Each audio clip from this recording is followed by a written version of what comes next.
Afternoon, everyone. Thanks for joining us for What Environmental Health Professionals Need to Know About Wells. So this is our monthly webinar from the private well class, which is hosted by the Illinois State Water Survey at the University of Illinois. And we are sponsored, funded, and supported by the Rural Community Assistance Partnership and the US EPA. So today's webinar, just go over a couple things with you before we get really started. I again just want to point out that we are part of a national program that's implemented by the Rural Community Assistance Partnership, and we're here to support private well owners to help them with any questions that they have and to help them resolve any issues that they have with their private wells. We do have our webinar materials are free for well owners to be able to use our course and to view our webinars and our YouTube channel. And you can visit us at privatewellclass.org. One thing that I want to be sure and point out is on your GoToWebinar screen, you do have 3 handouts today.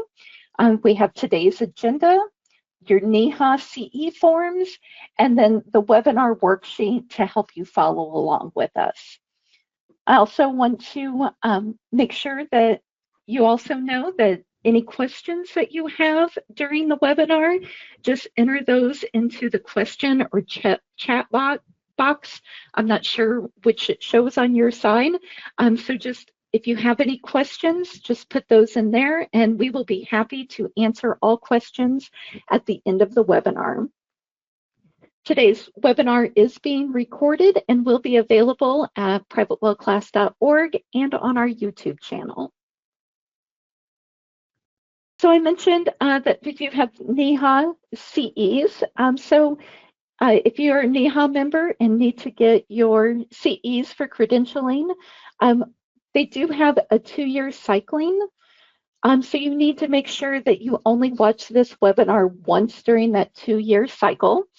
So for example, if you're taking the class today and your credentialing expires on December 31st, then you would not be eligible to take this course until after January 1st, 2028. So down in the bottom right-hand corner here, we do have the last 3 times that we have presented this webinar, so you can make sure that you're not overlapping with those CEs. We can provide a certificate of attendance for you, a copy of the slide deck, and then again, you'll need to complete those NEHA forms that are in your handouts there. Since we are at the University of Illinois, we do also offer Illinois LEHP credits. No other states are currently offered. It's a pretty tedious process to offer CEs, but since we work so closely with the people in Illinois, since that's our home state, we do offer those. I mentioned that we are in partnership with the Rural Community Assistance Partnership, or RCAP. I'll mention them a couple times today.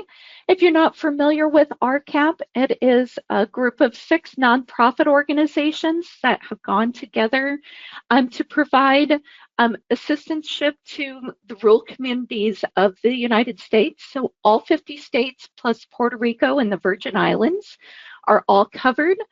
So depending on where you live, I recommend that you find the organization that would cover your area and get to know them because they have a lot of great resources. They offer trainings, which we'll talk about later in the broadcast, and then they also have where they will do well assessments for you. And again, we'll speak a little bit more about that later. I work at the Illinois State Water Survey, and it's a really neat place to work because it actually got its start through public health. And so it's a really neat being in the public health field to be able to be a part of something that has such a rich history. The survey got its start by doing research on typhoid and cholera outbreaks. And so we have the privilege of having a lot of glass slides and a lot of documentation where we can still apply what they learned there back then and apply it to today. So one of our favorite pictures to show is this one of a well pump. If you notice on the left-hand side, you'll see the State Water Survey box listed with Urbana, Illinois is what it says back there. And so they were here at this well doing some sampling to find out what was going on in this town at that time. We've come a long way in public health. If you look down here in the grass, you'll see this little tin cup thrown to the side. So if you were walking down the streets of this town and you were thirsty, you could stop, pick up that tin cup, pump some water out, have a little drink, and then you just toss the cup back down in the weeds for the next person to come by. So luckily, we don't have to do that anymore. And I'm sure studies like what the Water Survey did back then helped to eliminate those processes.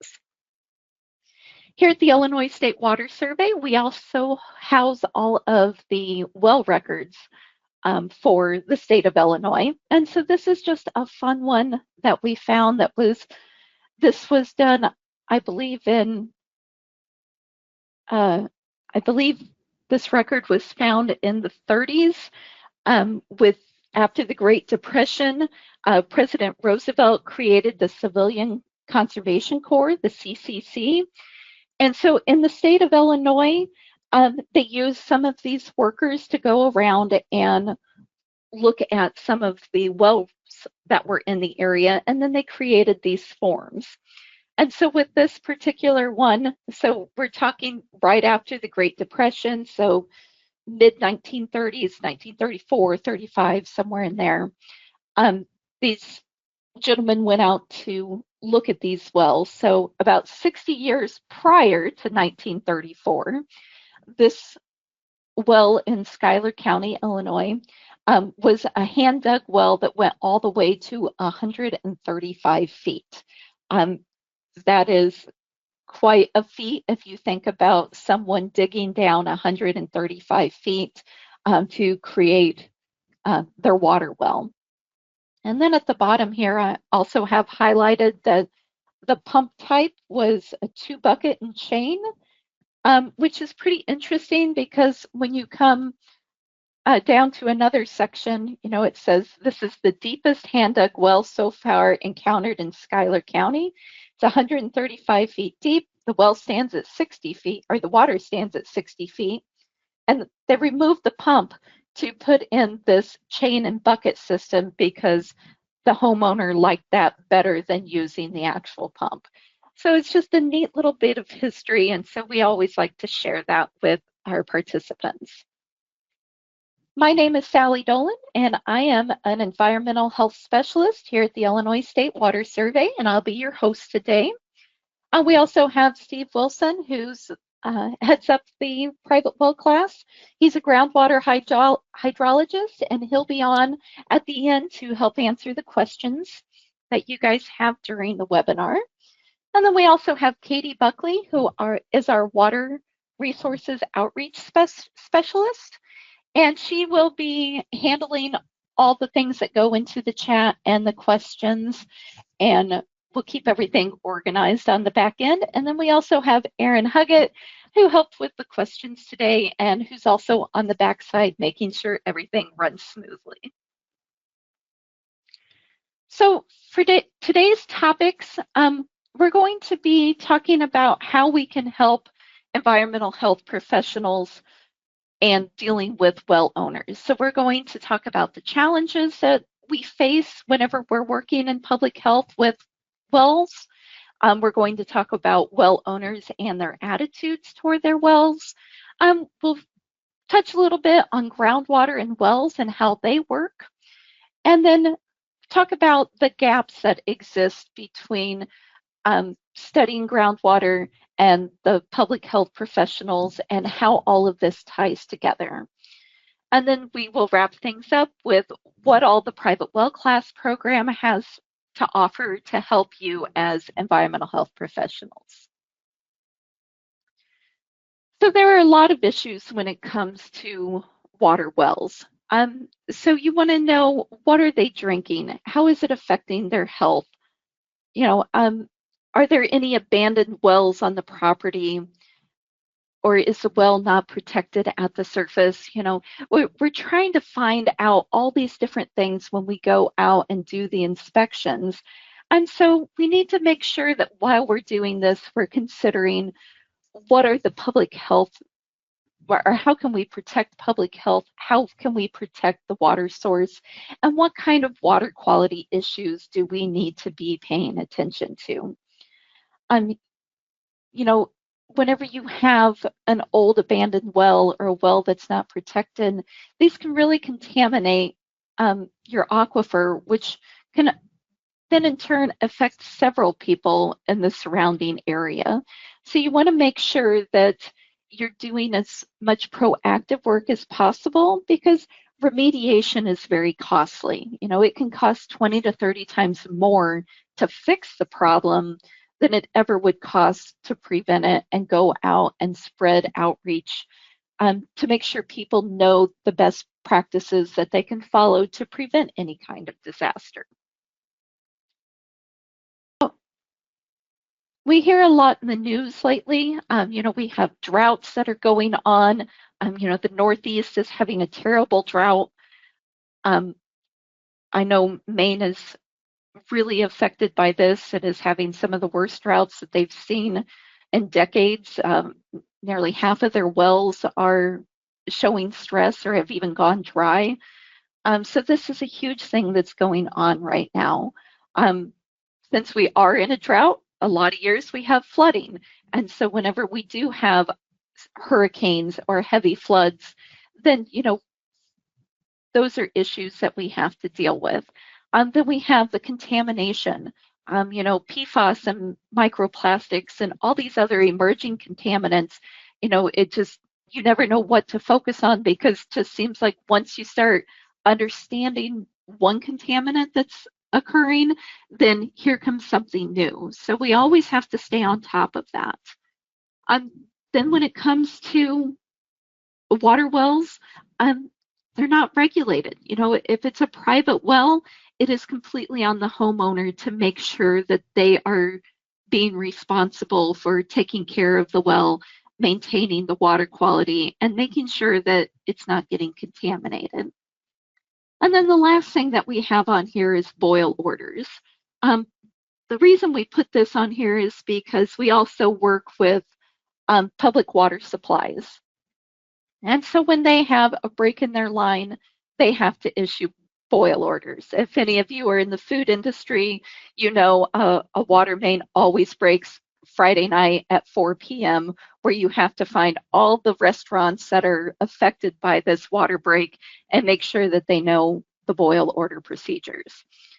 When it comes to private wells, though, some people don't know that the boil order doesn't affect them. They don't understand that their well water is completely separate from the private water supply.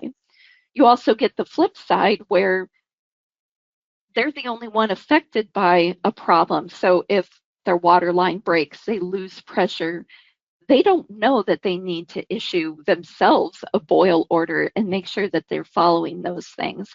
So it's our jobs as environmental health professionals to make sure that we're spreading this information and letting them all know that it does apply to them as well owners.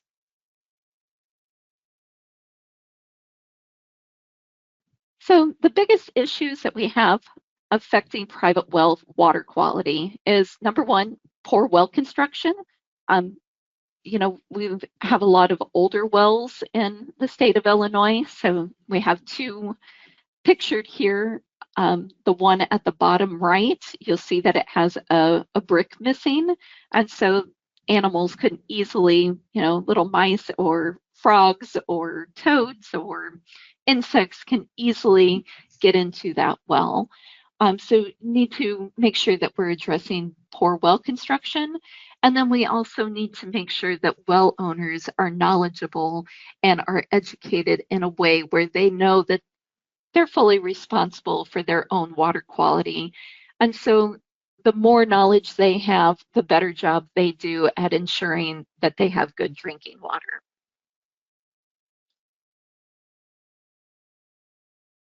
There are a lot of challenges, though, whenever you look at it from a national perspective, because each state handles their well construction codes differently.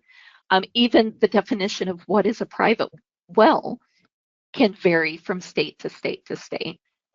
So we don't have a lot of continuity when it comes to these rules, and so it makes it very hard to make sure that we're getting the information out equally to people. Permitting and well log submission is also different whenever it comes from state to state. Two examples would be the state of New Jersey. In New Jersey, they've had the Private Well Testing Act for over 20 years now. And so they require that wells are to be tested during property transfer. So they have a ton of data that they have collected, but they do not share this information publicly. It's only given to the buyer or the seller of the property. And then the state takes it and they put it on a 2x2 grid. So it's grouped together. And so that will help protect home values, because you don't want your house labeled as having a problem because of this mandatory act. And so they've kind of worked around that by grouping the homes together. But then it provides a ton of information for the state, so they know a lot about their water quality. Now, on the flip side, you have the state of Pennsylvania. In the state of Pennsylvania, they still do not have any well construction codes. And the driller's license does not have a requirement of competency. So they simply just have to pay the state and they can get the license, and that's all that they need to do with it. We also see that state budgets can limit what states can or cannot do. Some states simply do not have the resources to be able to be proactive enough and to provide research on water quality and to do some of the things that other states are able to do. And then we also see just disparities between counties. When it comes down to, a local approach, it all depends on what kind of funds that particular area has. And so we see a huge difference between counties that, are a little more affluent and have the funds available compared to those that do not. So these are really some of the challenges that we face, and we need to try to work together and figure out. Oh, I mentioned Pennsylvania, so I did throw in this slide here where it shows the actual Pennsylvania website. Whenever you go to their water well drillers database, you'll see that they do have a disclaimer that says that a license does not imply that a driller has knowledge of proper drilling or well construction practice. And then it says that protection and maintenance of the private wells is the responsibility of the homeowner. So, when you have such a difference in how different states handle their well construction codes, it really makes it hard to make sure that all well owners understand their well water. So when it comes to well owners, they are spread out all over the United States. This is a map from the US EPA that maps out all the private wells. So it does it by a density. And so you'll see some areas, where there's a lot more. So, I mentioned Maine. So if you look up at, northern Maine, almost everyone's on a private well in that area. But it covers every social, economical, education level. The people who are on private wells are a very varied bunch of people. And some people have lived on a well their entire lives, or some may be brand new to it. And then you have everybody in between. They're also in rural settings and urban settings. Here in the state of Illinois, people are surprised that Cook County, where Chicago is located, actually has 3,000 water wells located in the urban area. And this is due to the municipal boundaries don't match up. And so these people are kind of in that dead zone where they can't get city water. And then there's some instances where ordinances that were passed back in the 1950s kind of gave some small areas some autonomy where they set their own rules and they didn't want to hook up. So it's just very interesting that in Chicago you can find these pockets of wells and septic systems in a completely urban setting.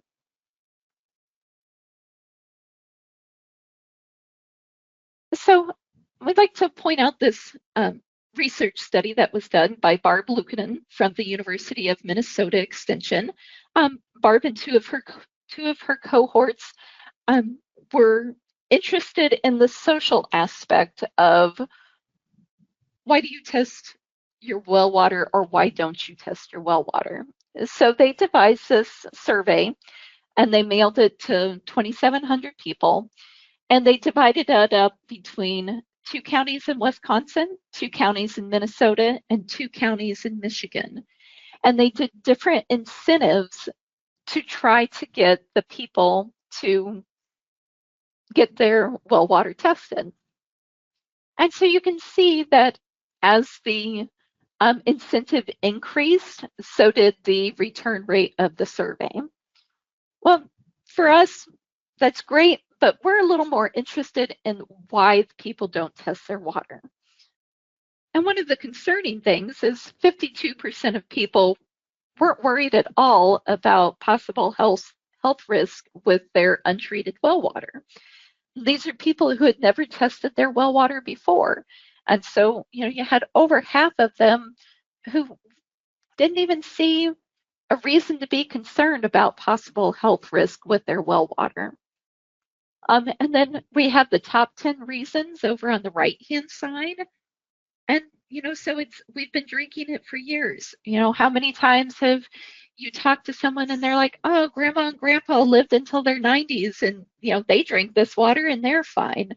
Or, oh, it tastes fine, so I don't think there's anything wrong with it. So we get a lot of these different things that,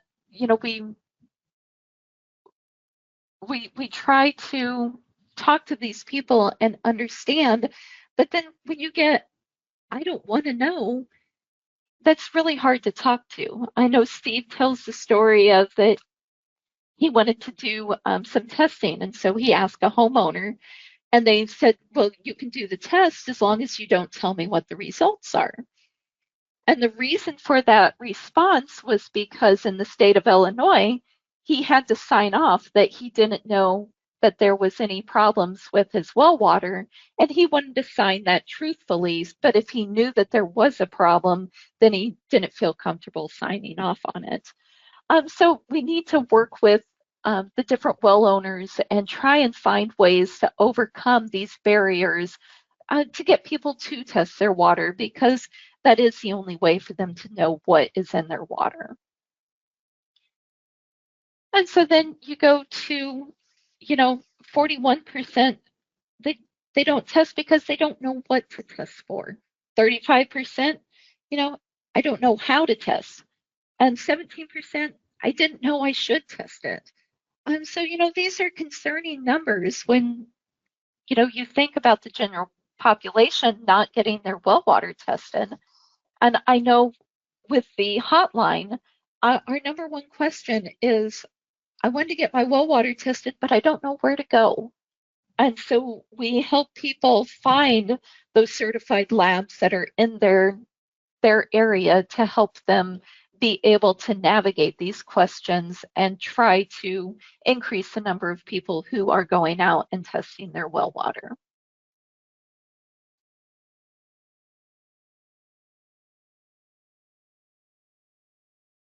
So then again, we've gone over 53%, we've been drinking it for years, 25%, it's probably fine. So it's it's really hard to overcome these mental stigmas that people already have about their well water, and they don't understand that they're the only person who can make a difference and do the testing to find out what is really in their well water. So, why are the people so hard to reach? Uh, there's many reasons, and it's a very convoluted psychological thing to try to break through. Um, a lot of people are like, well, it's water in the ground, so it's got to be safe. It's not surface water, it wasn't polluted, so it's safe to drink. You also have, as humans, um, we have a fear of knowing. So why don't you go to the dentist? Why don't you go to the doctor? Well, ignorance is bliss, so to speak. If I don't know, then I don't have to worry about it. People also have no idea how much a well test costs, and so they think that they can't afford it, or they have, this perceived cost in their mind that it's going to be too costly. I know I had a call come in through the hotline, and it was a young father who his they had just moved into the house. He had two small children, and he wanted to know where to get his well water tested. And so we talked about some of the prices, and he thought it was too expensive. And he starts in with, that's too much money. I don't want to spend that much. But wait, this is my kid's health. My kids are drinking this water. Well, well, that's not that much money then if I put it. Wait, this is going to keep my kids healthy. That's not a bad price at all. And so I just got to sit back and hear his brain work as he went through it and realized that $199 to get my well water tested to make sure it's not going to make my kids sick, that's well worth $199. But then you get the other side of the coin where, people say, well, no one's gotten sick yet, so why do I need to test my water? We're fine. I know people who have gone away to college and come home and the well water makes them sick because they've lost that, gut biome that didn't make them sick when they were constantly drinking the water. But whenever they're no longer drinking that water, they get sick. Or you have people come to visit and they leave and they think that it's something they ate along the way when actually it could be your well water that made them sick. The other reason is people just don't understand the concept of groundwater and hydrology and the engineering of a well. It can get very complicated very quickly, and so when people don't understand it, it makes it that much harder to get them to buy into the fact that they need to test their well. Um, then we have don't trust the government. I don't know that that's ever going to change, but if there's a way that we can let them know that as the public health people, we're not the bad guys, we're there to help, that's going to help. So as an EHP, make sure you're going out and being friendly and making those connections to help get people to trust you as a government entity. And then you'll always have independence. Um, I know we have not gotten a call on the hotline from some of the western states, like Montana and North Dakota. I know those two are definitely on our list. But these are ranchers who are independent, who are used to taking care of things themselves. And so they won't necessarily reach out and ask for help when we could be there to help them through things. Now we're going to move on and we're going to talk a little bit more about how do water wells actually work? Where is the water coming from? What are the different types? Um, so you can get a better idea of what you're dealing with so you can take that information and help the well owners. So our first thing that we're going to go over is aquifer availability.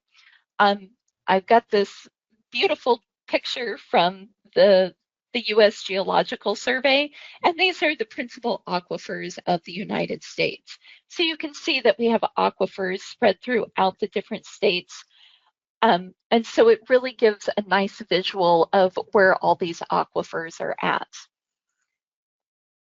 When it comes to like the National Groundwater Association, they use the geology to describe their well types, but we actually prefer to look at it on how the well was made.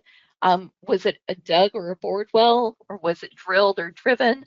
So we use the mechanism that was used to create the well over the geology that it's in.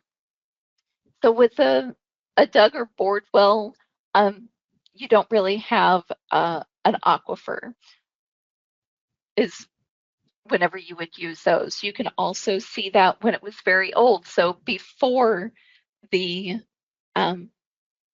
when settlers were first coming in and they were hand digging wells, or before truck rigs were readily available, people were digging their wells by hand. Then you come into where they were drilled or driven, and these go into sand and gravel aquifers. And so those are going to be usually deeper. And then you have your drilled wells that go into bedrock. And so that various types of consolidated rock that you can access water through. Depending on where you live, you may have a choice on your different aquifer that you can use. So knowing your local geology will help you know what choices are available.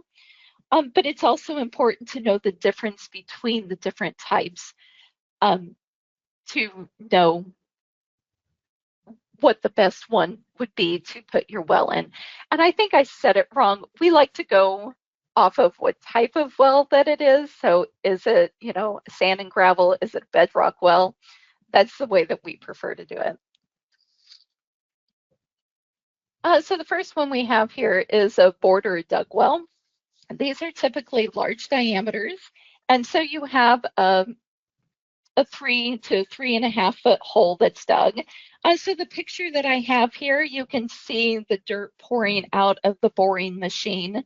And then if you look underneath where the drillers are standing, there's that hole. So that is the actual well. And so this is going to be a well. It's normally, I think the cutoff is 20 to 50 feet usually for these type of wells. And you're really just creating a storage tank to hold water that seeps in. So you're going to have 4-foot concrete tiles that are stacked on top of one another. And the seams are not watertight. And so the water can flow in through those seams and fills that up, and then it acts as a storage tank. And so it has to be a large diameter and deep enough that it can hold enough water to supply a house. The interesting thing about this photo is actually taken in the middle of a bean field. So I really don't know why you would choose the middle of a bean field to install a well like this with all the pesticides and everything that would run off of it, but that is where they're drilling this hole at. So for dug and bored wells, we have 3 different examples here. The one on the top left, this is not what we would call a very secure well. You see that it has the tin metal that's laid over the top of the well that's being held down by concrete blocks. This is actually located in a pasture, and so the wood posts are worn down from cattle rubbing up against it, and the cows are going to do their business right there at the well. You also notice that it's at the bottom of the hill, so everything from the farm field in the background, all that runoff is just going to run down the hill and enter that well. On the bottom left-hand side, this is actually the same type of well as the one that's on the right. So on the right, you see that concrete tile that we discussed earlier. And so that's going to go 4 feet into the ground, stacked on top of another 4-foot one. So these are actually the same types of wells, the one on the right and the one on the bottom left. It's just the one on the bottom left, that concrete is actually 10 feet below the surface, and then they put fill dirt on top of it to help protect from any surface water reaching in there. So we have some diagrams here. So the one on the left is the one that's buried down about 10 feet. These drawings are from the Illinois Extension Office. And so these are based off of Illinois codes. So this may be different in your state, depending where you're at. But in Illinois, you come down a minimum of 10 feet with that, and then put that clean earth fill on top of it. And then you'll see how it has the sand lens where the water can then flow in. And so the water just flows in wherever it can come into at, and that's how the wells stay filled. These wells will definitely be affected when it comes to a drought because it's just pulling water from the top section of the soil. And so we get people who call and want to know, can I haul water in and fill my well? Well, the problem is these are not watertight. So if you come and you bring the water and you pour it in there, the water can go out just as easily as it can come in. You have to have that water in the soil that can come out into the well and create an equilibrium. But if you don't have the water on the outside, then it's just going to have the water leave the well. And so all that money you spent on hauling water is just going to go to waste.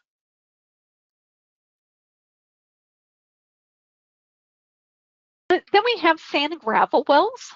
So the sand and gravel wells, these go, they're either drilled or driven, and they use a screen at the bottom of the casing that will allow the water in.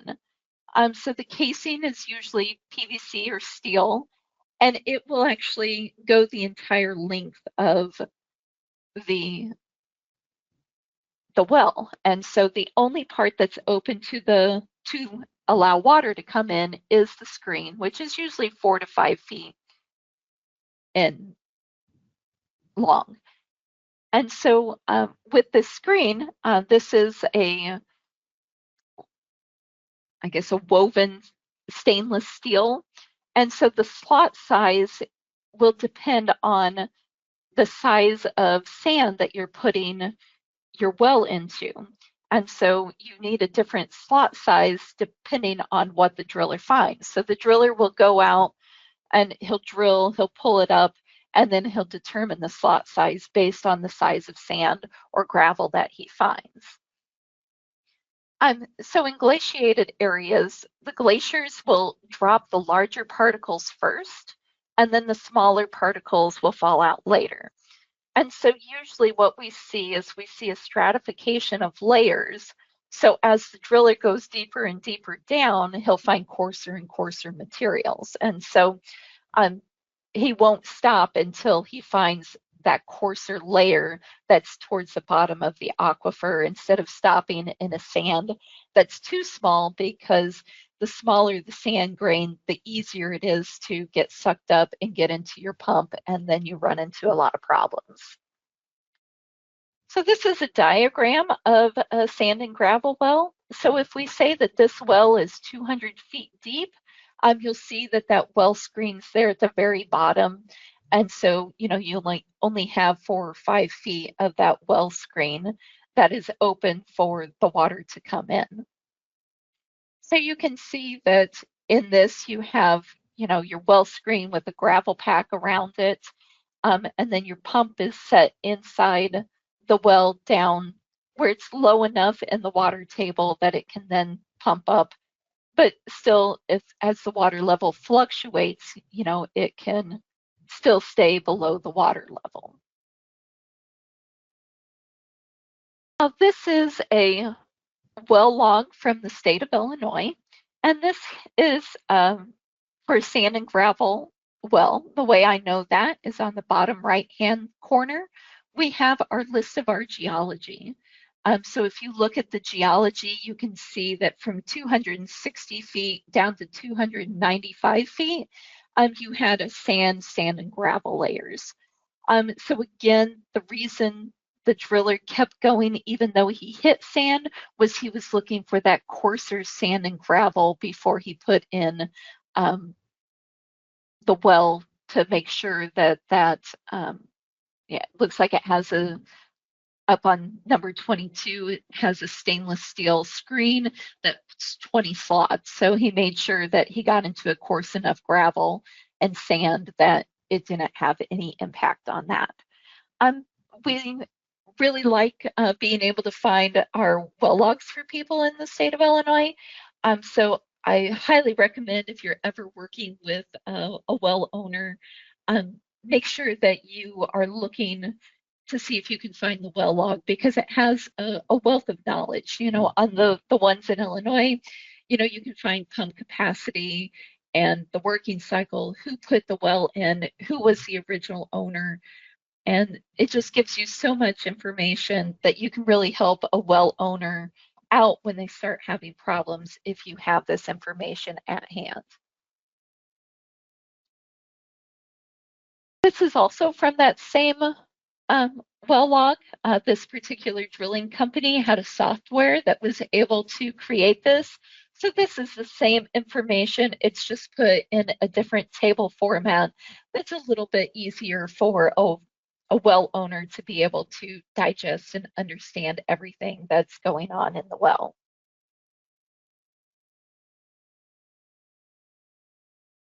Our last type of well is our bedrock well. Now, with the bedrock well, their casing does not go all the way to the bottom. You usually only have 10 to 20 feet that's in the bedrock, and then you have an open hole for the rest of the way.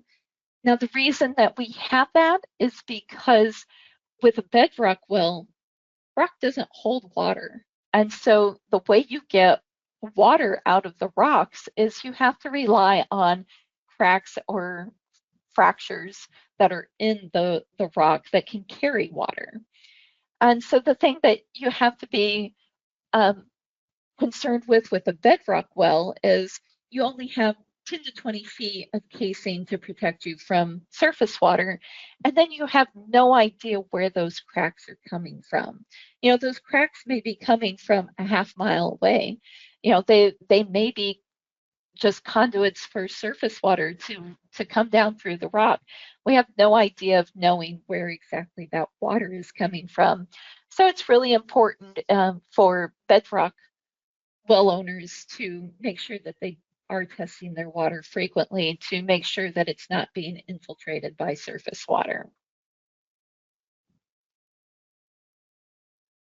So this is a well log from Illinois again, and this is actually a bedrock well. So if you look on that bottom right-hand corner at the geology, you can see that there was actually limestone from 189 feet down to 257 feet, and then you hit a hard gray shale.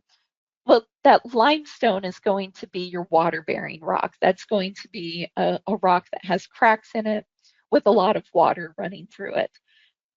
The shale is just cemented clay, and so it does not carry water. So when the driller hit that, he knew for sure he was in it. That's why he went 3 feet. He verified that he was in the shale, and then he knew that he could make the well in that limestone.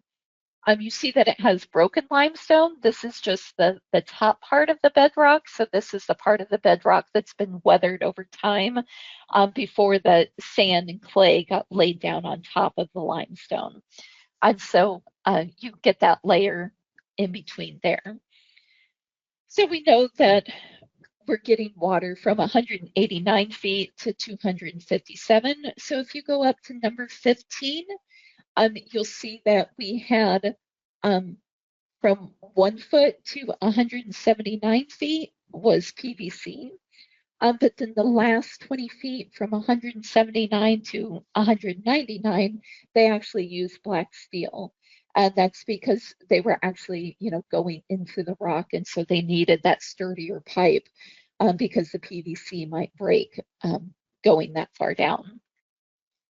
And so the thing to keep in mind though is yes, it goes to 199 feet, but then you also have 199 to 260 feet that is completely open. It's just using the rock. That's the hole in the rock is the only thing that's filling with water. There's not any sort of casing that's holding the water.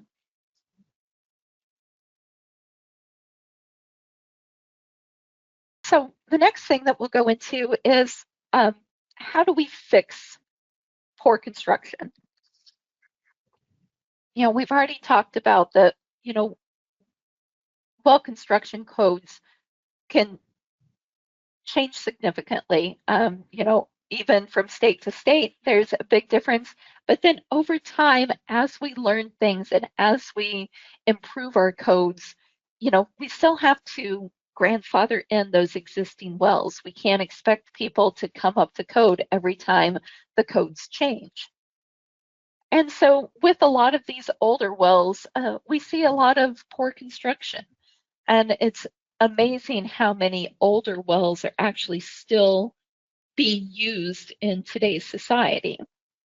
And so many of these wells that when you get into the northern climates where you have a frost line, um, the wells would freeze if you had them at ground level. So they actually installed the wells in a pit that's 3 to 4 feet below ground. So depending on where your frost line is, you go below that, and that prevents your well from freezing. And so the problem with these pits are, uh, number one, it's dangerous because you have an open pit that people and animals can fall in. But then every time it rains, you have the potential of that pit flooding, and then your well floods. And so then you get that surface water that's going into your well and can cause issues. There's also many hand dug wells that are still in use. I was actually visiting a family friend and I couldn't help but chuckle when I went out the back door and they still have their old hand dug well that was used by the original owners of the house, but it's a decorative piece. And so, I talked to him about, that maybe it's time to pull that out, fill it in, and make that a little safer for their grandkids. Because currently the wood's still in good shape, but it just takes one broken board for it to be a problem. So when we have these old wells with poor construction, it can be a big safety hazard, and it's also a way that contamination can easily get down into your groundwater. Oh, I do have some examples here. The top right, before I started working with Steve, I took these webinars and I vividly remembered the goat picture. And so when I started working here, I'm like, Steve, you're the guy with the dead goat picture. So we always have to include that because it's iconic of Steve now. So as many of you know, Steve was in Southern Illinois and ran into a gentleman at a bed and breakfast who was researching his family history. And it just so happened that that gentleman had stumbled across an old abandoned well and had found that the neighbor's goat had wandered over into the area and had its unfortunate demise in the bottom of the well. We also have the example on the top left where this was from the Washington State Department of Ecology, that an older woman had gone out to do something at her well and the plywood actually caved in and she fell to her death. You see the blue pump that's there. That's actually the pump that was used for the pumping the water out of the well. I know we had a question this month about if every pump was submersed in the well. The answer to that is no. You can see at this well that it's up at the surface, so not every well has a submersible pump. And then we've already shown the picture at the bottom here. This was taken by Walt Kelly, who's retired now, but worked here at the Water Survey. And so, these are just examples of these unsafe wells and, you know, really help realize that we need to do something about them to get them up to code. So what can we do? Like I said, you bring them up to code. In order to do that, you need to make sure that you extend the pipe all the way up to the land surface and fill that pit in. Then, you can install what's called a pitless adapter. And so we actually have this Help Center article. It's our number one. We've had over 10,000 views and a little over a year on this article, which is phenomenal to me that in such a short time we've already reached over 10,000 views on this one article. So if you'd like to learn more about pitless adapters, I suggest you go check that article out. Just make sure that when you are bringing a well up to code, you do need to make sure that you're talking to your well authority, your county or a contractor. Make sure you talk to them beforehand to find the best approach. Some of these wells just need to be, you need to stop using them and upgrade to a newer well. And that sometimes that's more cost effective than trying to salvage an existing well. So then that takes us into abandoned wells. So well logs weren't required until the 1960s. And in some places, I know New York State didn't start requiring them until 2000. So there are a ton of undocumented wells all across the nation. And just like the well pits, they're very unsafe. You could easily be on somebody's property, not know that there's an abandoned well, and it could lead to disaster. And as the well owner, you need to keep in mind that if you have an abandoned well on your property, it's just opening you up to liability. If someone would get hurt or worse, or the aquifer gets contaminated, you can be held responsible for not taking care of your abandoned well. And we do have a series of older articles here that go over the dangers of these abandoned wells. Have a horse in the well, a man fell in the well. Some of you may remember the toddler Jessica McClure, who fell into the well.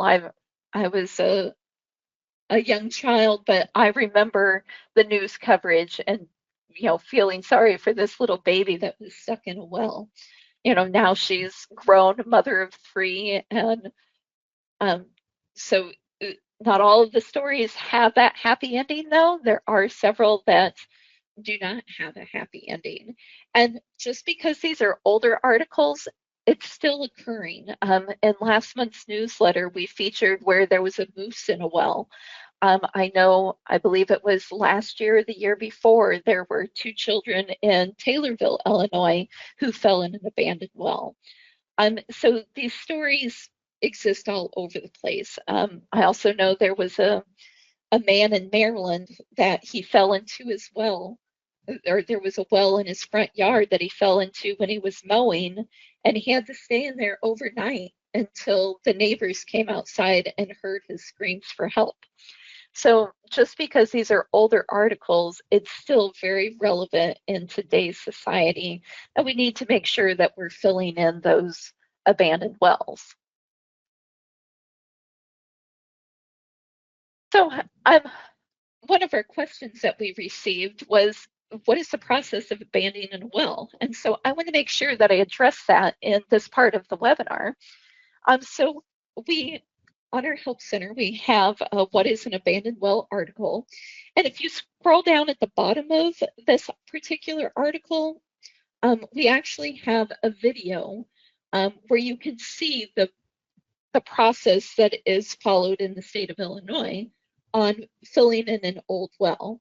This particular well was over in Macomb, Illinois. And so they invited us out, and we were able to document the sealing of this well.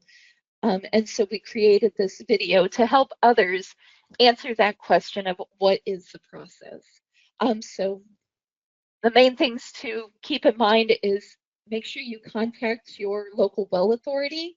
It may require a permit, and they will have certain rules that will need to be followed to make sure that you abandon it correctly according to their rules and regulations. But I do recommend that you check out this video to help you understand the process better than I can explain to you just verbally. A picture's worth 1,000 words.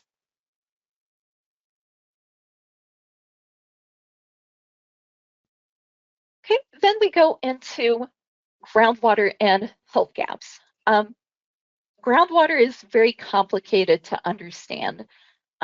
It's so diverse that, even here in Champaign County, where I'm at, there are 2 sand and gravel aquifers, and one's on top of the other.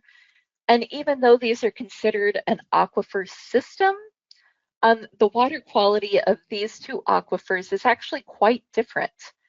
So depending on which aquifer you're in can really have an effect on the water quality that your well produces.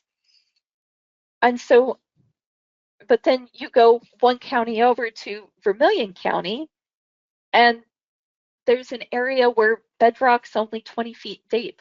And so those people have to rely on shallow wells that just utilize 1 sand seam that goes from 16 to 17 feet. And that's where their water comes from.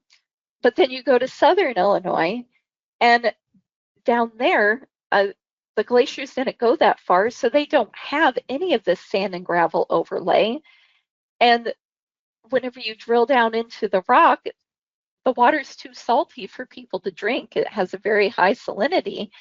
And so they don't have an aquifer available. So in a lot of those areas, the public water supplies have to rely solely on surface water for their drinking water because there aren't any aquifers that can be utilized. And it is difficult to determine what kind of well water issues you might have depending on what kind of geology your groundwater is coming from, because the issues themselves aren't straightforward. So you take a disease like cancer, and first off, the groundwater is ever changing. So your water quality today may be very different than it was 10 years ago when you were drinking the water, and that's when something like cancer started developing. A second is there's so many other factors that you have to think about. Do they have other health conditions that may be playing a part into their health? Do they have a water treatment system?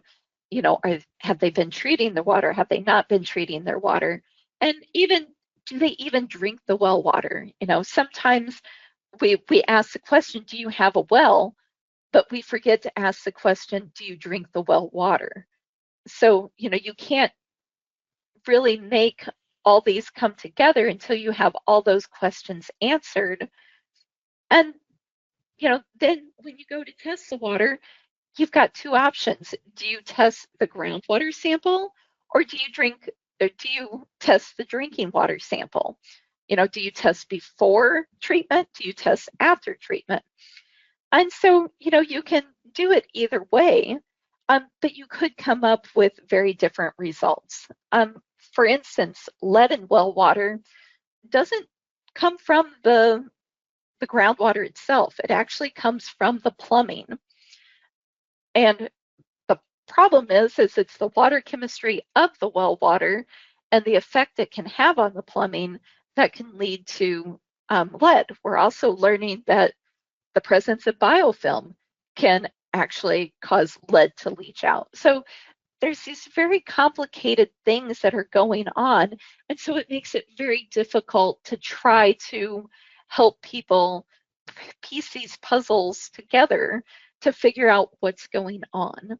And that's why, it's really important for us to, have research teams put together so we can kind of help answer some of these questions and start figuring out how do we put this all together. But it's not straightforward. It's very difficult. But then, you have to make sure that when you put these teams together, you want to make sure that they come from different backgrounds. You want to make sure that you have someone from public health, someone from geology, somebody from hydrology, combine all of these different things to look at it from multiple viewpoints so you can get the full picture. As always, you do have to worry about someone wanting to be the authority. So just be prepared for that and find ways around that. And I know here at the University of Illinois, collaborations are really on the rise. And so we're getting these groups who have never worked together that are combining their experiences and looking at things in a different way. And that's really exciting because that really opens up new avenues to try to make these well water issues a little more straightforward so we can do some deeper research and try and fill in some of these health gaps.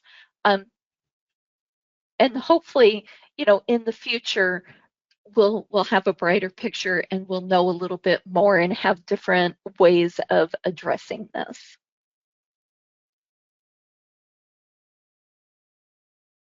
So on the last slide, I mentioned the Mahomet Aquifer. So I know we talk about it a lot during our webinars, so we want to include this. This is actually a geological map of the Mahomet Aquifer, which is shown in the yellow tan there at the bottom, that bottom layer. And so this map is actually an interpretation using well logs to show what they believe the different layers are. I am not a geologist. My husband and daughter are, so I will not go too much into this because they will definitely point out whatever I say that's wrong. So just a couple things about the Mahomet so you can understand a little bit better though, is that the Mahomet Aquifer was formed when a glacier passed over Illinois. And in some areas, it's about 150 feet thick. But, we talked about how when the glacier comes, it drops, the heavy stuff first and then the smaller particles. Well, this has actually occurred in Illinois 3 different times. So layer B, that's actually another glacier has passed over. So we had one that dropped the Mahomet Aquifer, that area, and then another one came over the top and dropped B, and then we had another one come over a third time. And so if you look at the red line, the red arrow that goes through, that actually crosses through 6 different sand layers. And so how does the driller know which formation they're putting the well in? Well, they really don't know. They're drilling blind. They can't see what's underneath their feet except for what they're pulling up. So they have to go off of their expertise and what they've learned over the years to determine where they're at. And the thing is all 6 of those layers may be able to produce enough water for the home to get enough water from their well. And so, the driller has to use their experience to know where to go whenever they're putting the well in. Just this week, I received a call from a gentleman who wanted to know what aquifer his well was located in. I was able to find the well log. It was actually very neat. It was from 1944. So it's one of the oldest ones that I've been able to find that is still in use. And so I wasn't sure on where this gentleman was located, compared to the aquifer. And so I took it to one of the geologists that works here at the Water Survey. And his response was, I don't know. And I appreciate his honesty, but when we looked at it, the well was 170 feet deep, but it was right at the edge of where they believe the Muhammad Aquifer stops. And it was only at 170 feet, which likely put it in the Glassford Aquifer, which is actually this C is the Glassford Formation. So 170 feet kind of put it there, but the Muhammad Aquifer could be up that high. And so it's kind of in this geological gray zone of where, this gentleman's well actually fell. And he thought that was a great answer and loved the information and that we were able to find his well log for him.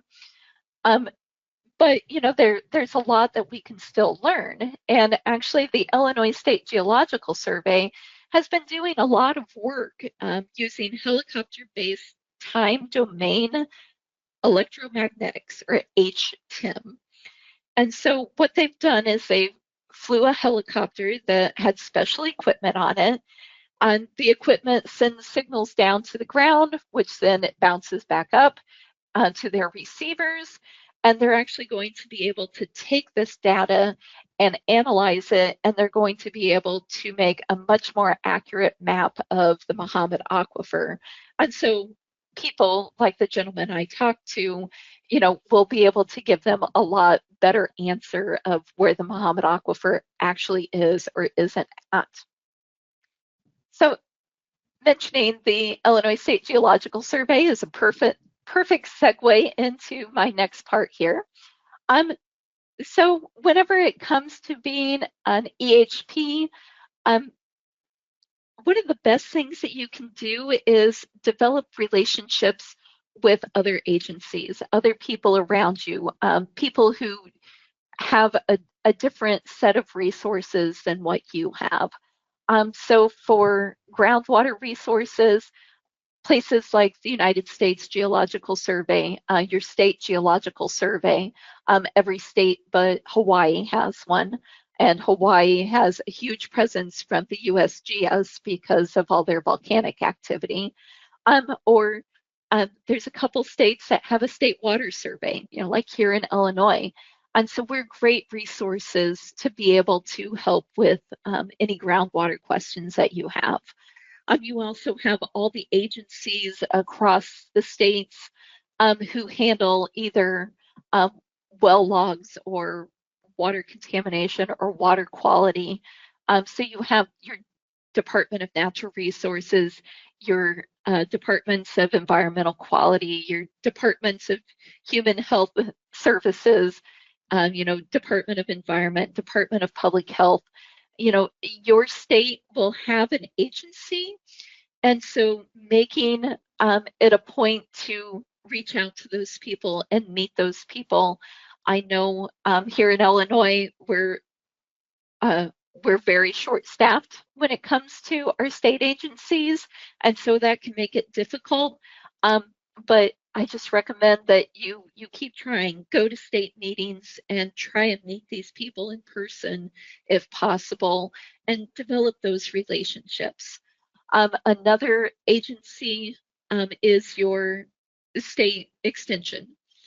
So whether you have a county office or at a state level, every state has a land grant university, and part of the land grant university is they have to have an extension office, which is an outreach.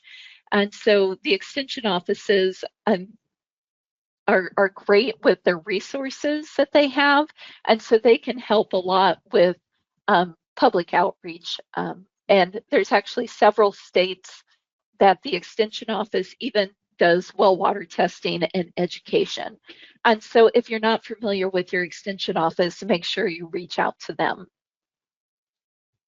And then, you also want to find out anybody that maps aquifers or maintains your well logs, or if they collect groundwater quality information. all of those places are such great resources for you as an environmental health practitioner.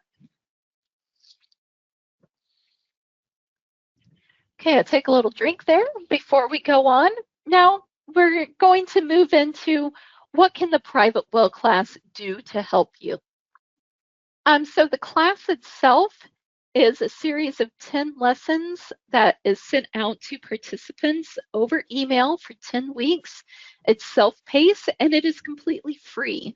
So it does not cost the well owner to participate in this class, but it gives them a ton of information that they can take, and it goes over everything from the basics of groundwater to how to test your well to how to troubleshoot.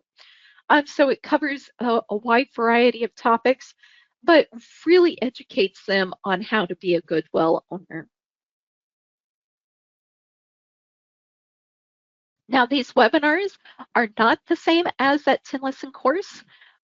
So we do have, the differences there. And then we always make sure that we give participants a chance to ask questions.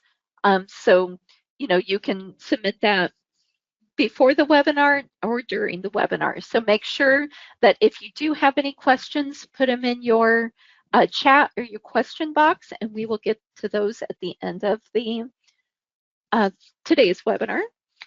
And then we also have our website, which is privatewellclass.org, and we have a ton of resources on our website that we'll get to in just a minute.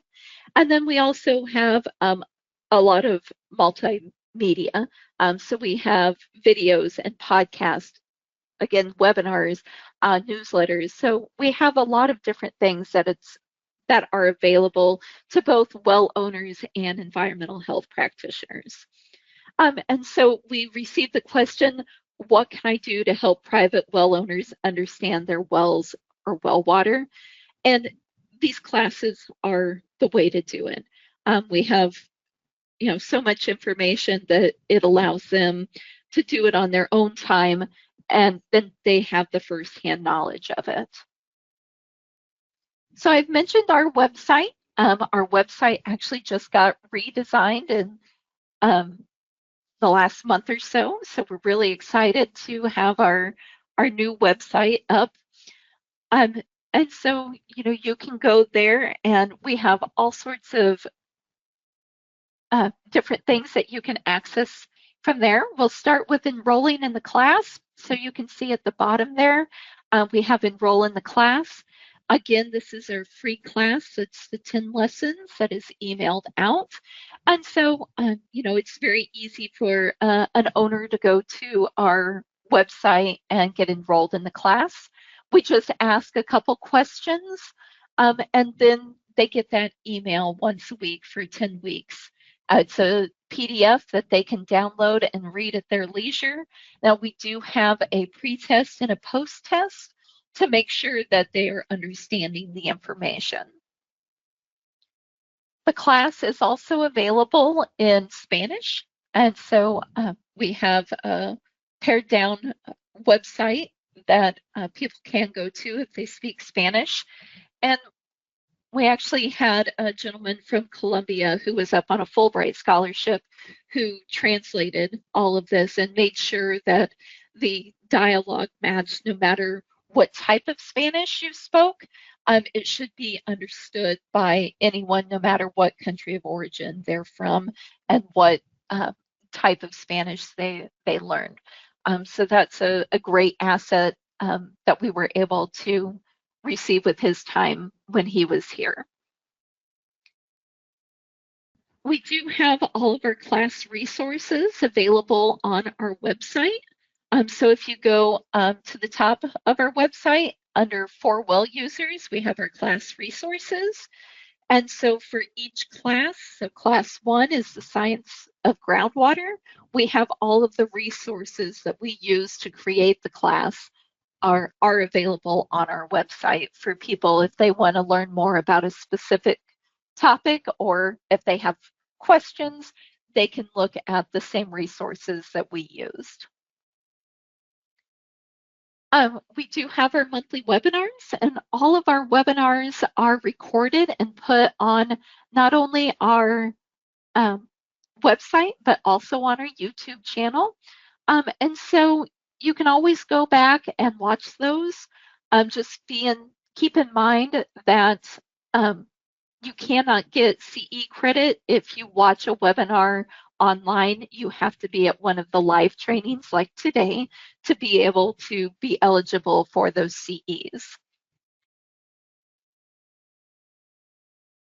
So we have the previous slide, that's one that we have on a regular basis, but then we also have some webinars that we only hold when there's big news. So we've been wanting to do a new funding and financing one, but they haven't passed the Farm Bill yet. So once the Farm Bill is passed, then we will be doing an updated funding and financing webinar, but with the current state, who knows when that will be.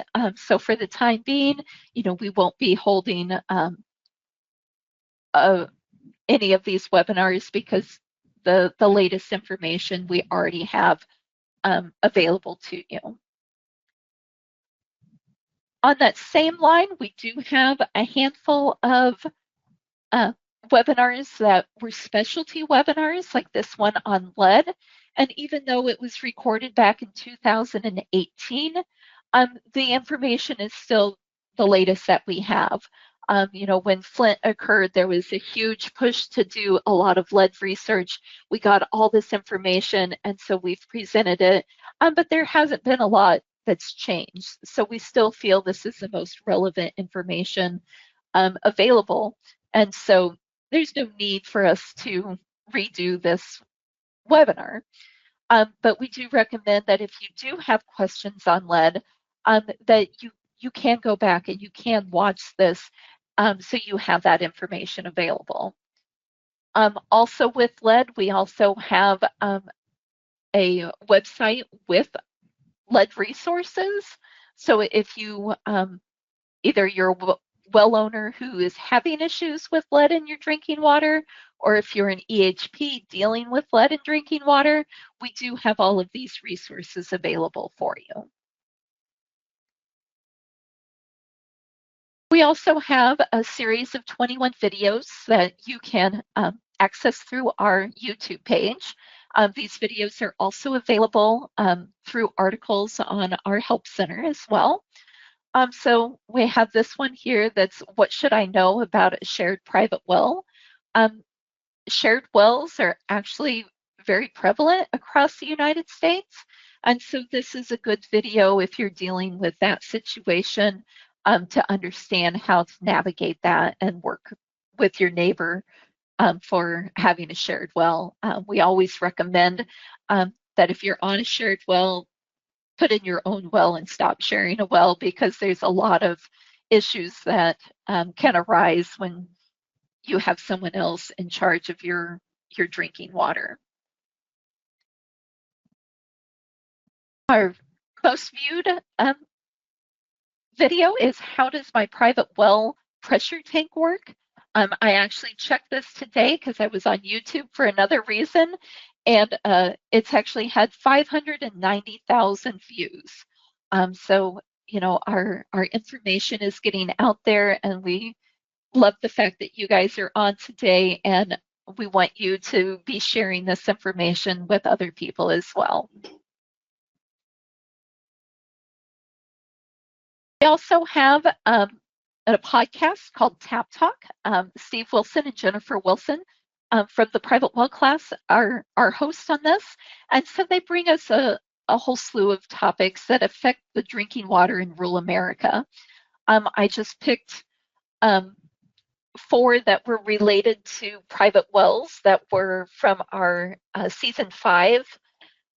That was back in January, February.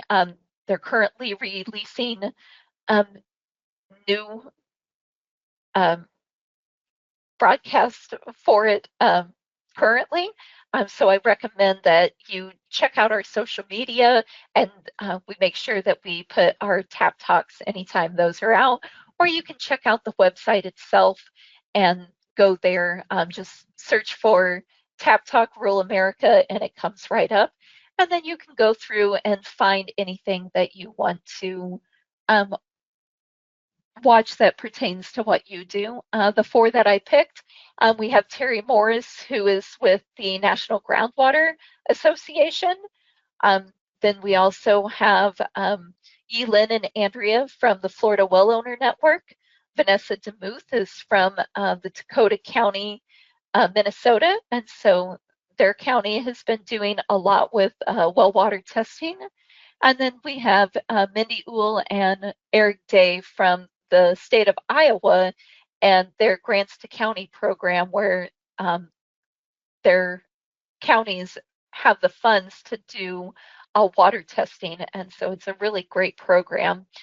So I recommend that you check those out, as well as our latest season 6.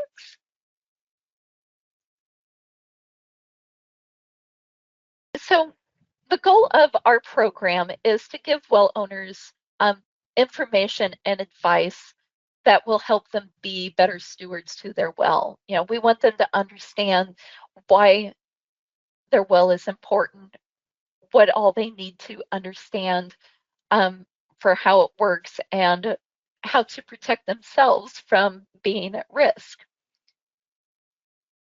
In addition to our class, there's more available for EHPs. Our private well class, we also have teamed up with NEHA, and so it is actually on their e-learning website. So you can actually get 10 CEs as a sanitarian to go towards your NEHA CEs for that. You can also work with RCAP. I mentioned at the very beginning that we would talk about RCAP a little bit more. You can reach out to your RCAP regional staff, and they are actually willing to host workshops. And so you can talk to them and let them know what your workshop needs are, and you can work with their regional staff to help you get workshops in your county. We also developed an assessment tool to evaluate wells, and so they were these assessment tools were designed for RCAP, but they're available on our website for sanitarians to be able to download and use as well. And then we have our partner page and our newsletter that is good for EHPs because you're our target audience for that. So I said that you can get CEs through NEHA. You can go to privatewellclass.org/enroll. And if you go down to the bottom, you will see this Get CEU credit through NEHA. And so you just click enroll. That takes you to the NEHA website. The course is free for anyone to take. You do have to sign up with NEHA, so you have to have a username and password, but it does not have any cost. And so you can take that course. And like I said, that's good for 10 CEUs. We also have our partner newsletter. Again, you can go to our website and sign up for email updates. And then we have all of our past newsletters available, but those come out at the first of the month. And so you get an email with your newsletter. And Laura Schultz is on our communication team, and she does a great job putting these newsletters together. And make sure that she tries to find things that are relevant to you and pertain to that month that we are working in. So back in September, you know, she featured, you know, Protect Your Groundwater Day. And then whenever our new website came out, we also put that out, which I got to give Katie Buckley credit because she filled in for Laura, and so she does a great job with our newsletters as well whenever she helps out.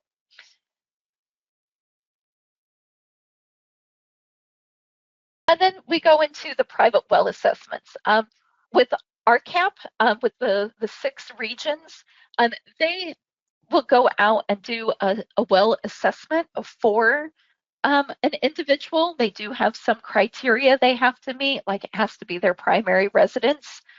Um, but then they will go out and do the assessment. Some of the assessments do include a free water test, and they will do a pretty extensive test for the homeowner. So you can reach out to RCAP and request a well assessment. So if maybe at your health department you have someone who just wants some information, but your team doesn't have enough time to devote to it, it may be good to develop a relationship with your RCAP region because maybe they could go out and do it. I do recommend that as a practitioner, if you're going out and doing inspections, I recommend that you look at our private well and septic assessments. These are a great tool. The University of Illinois with a national work group put these together, and so it goes over the ins and outs of um, a well, and so it makes sure that you're asking the right questions whenever you're out there with the homeowner to make sure that you're completely understanding what's going on with their well at that time.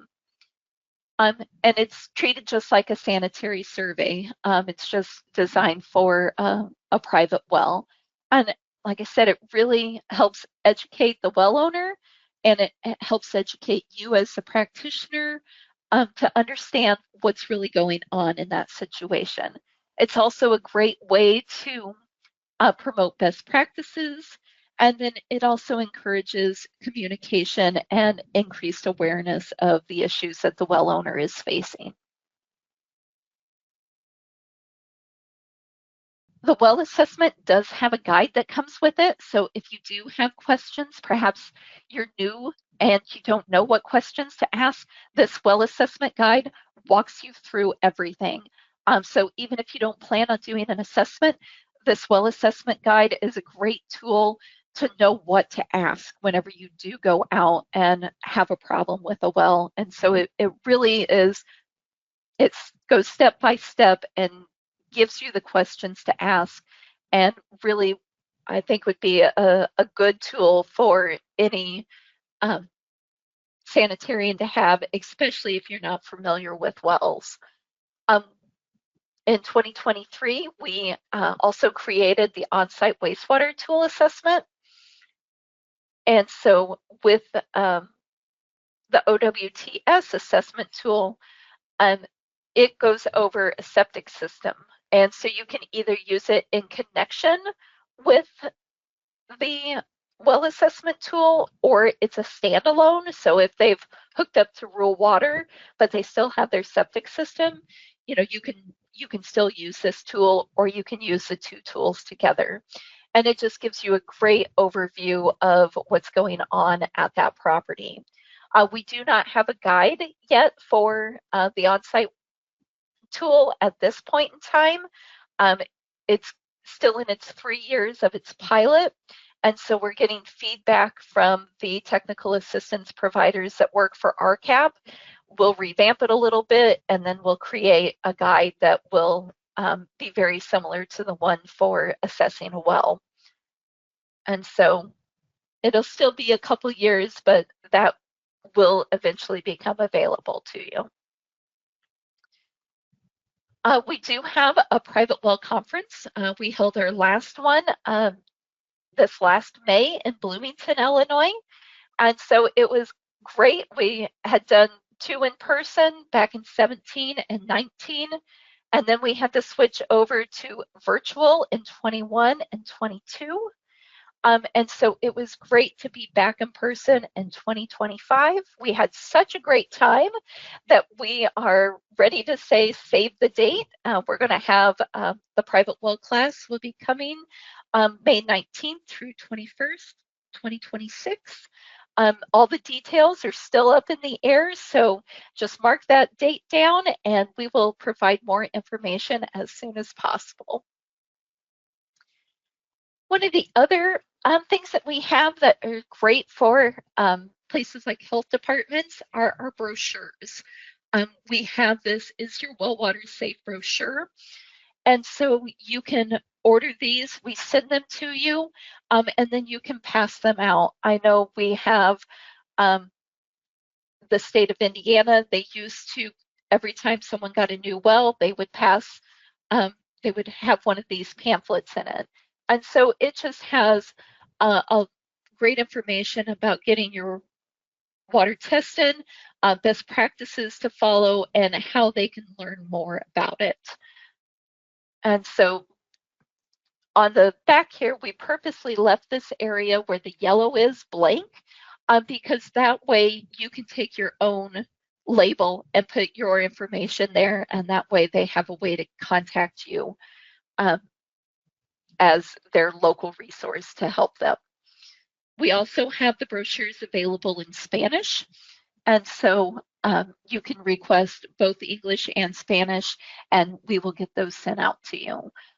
We typically have a little blitz where we will allow you to request the free brochures. And so then we do a big print and we have a little boxing party and we send all those brochures out to the different people that are requesting those.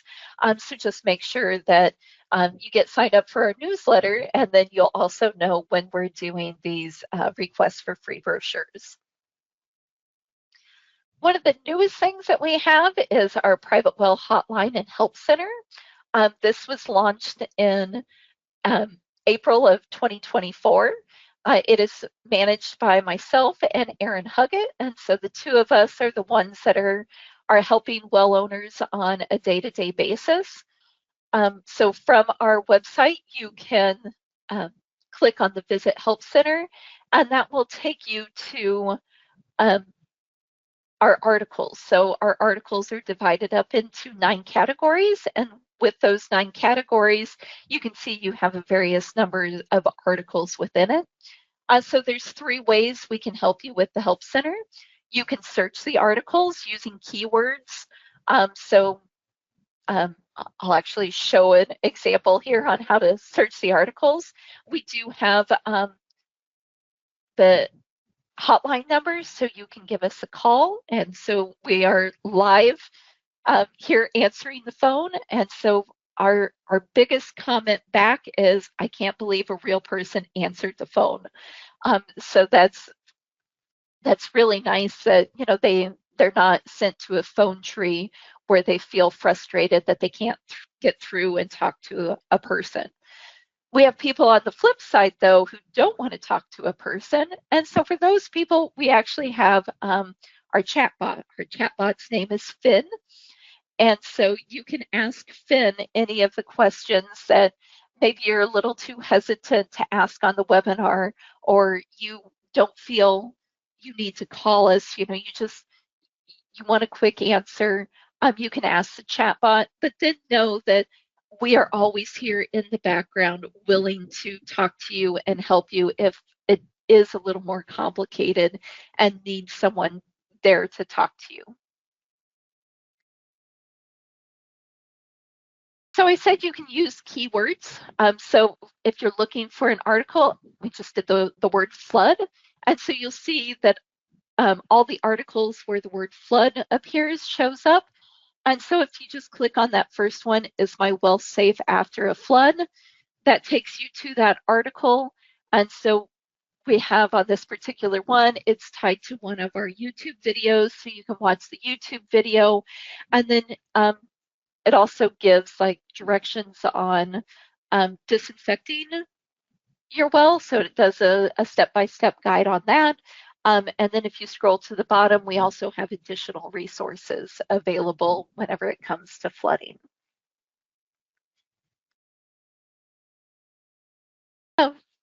Did want to point out that we do have some upcoming webinars coming up. I know we're getting towards the end of the year, so everyone's scrambling for the CEs that they said back in January. I've got plenty of time to do that, but we are starting to wind down. We only have 3 more opportunities this year for CEs. So we have how to find local information and help coming up on November 19th. We have a 4-hour workshop, which is private well assessment and outreach for EHPs, which will be worth 4 CEUs. And then Groundwater and Well Construction 101 will be on December 17th. So we hope that you are able to join us for those. So now it is time to go into our questions. And so again, if you think of anything, be sure and put those into the chat or the questions. We'll first answer the questions that were submitted ahead of time.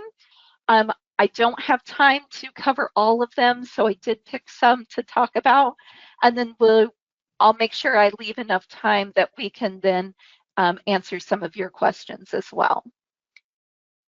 So the first question that we had,